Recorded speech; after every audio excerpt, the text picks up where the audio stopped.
Well, we've got here Bjorn Bergstrand, who is Head of Sustainability at Kommuninvest. Welcome, Bjorn. Nice to be here. First question for you today. What are the key challenges in the green bond market over the next 12 months?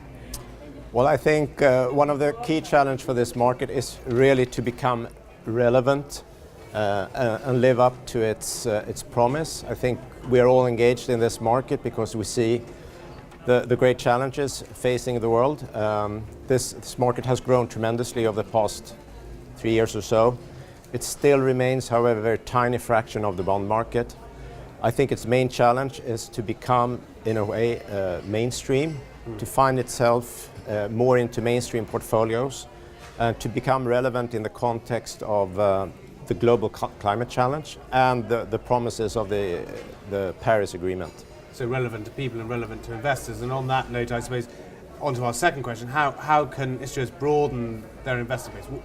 How can they make it more mainstream and broaden that investor base? I think the market needs to address, in a sense, the issues that it is now facing with regards to harmonization and standardization. There's much talk about that in the market, to create a common language that makes it easier for mainstream investors to enter the market, to develop the relevant benchmarks and metrics that makes it easier for all types of investors to engage and to engage further.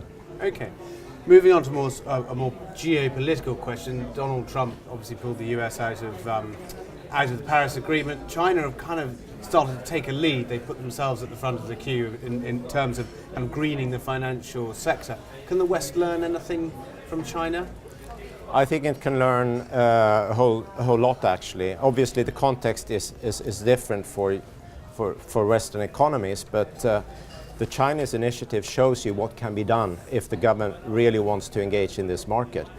From being a very, say, non-active participant in this market, China has grown to become a dominant force, and thanks in large part to the government involvement. So what I'm actually hoping for is courageous government intervention into this market, which allows it to grow while still allowing it some flexibility, and allowing sort of the market dynamics that have enabled it to grow to its current state, to continue to evolve the market. And thank you very much. One final question. We'll probably be seeing you here in 12 months' time. Now, since in the last 12 months there have been a number of momentous events, who'd have thought we would have been talking about Donald Trump and Britain leaving Europe? What do you think in 12 months' time we'll be talking about? Do you predict any more momentous events on that kind of scale?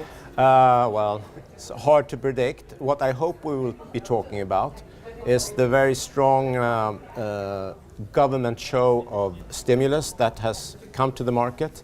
I hope that governments will strive to stimulate issuers to come to market, make it more attractive for issuers to bring projects and green bonds to market.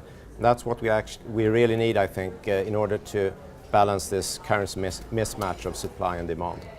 Great. Thank you very much, Bjorn. Okay.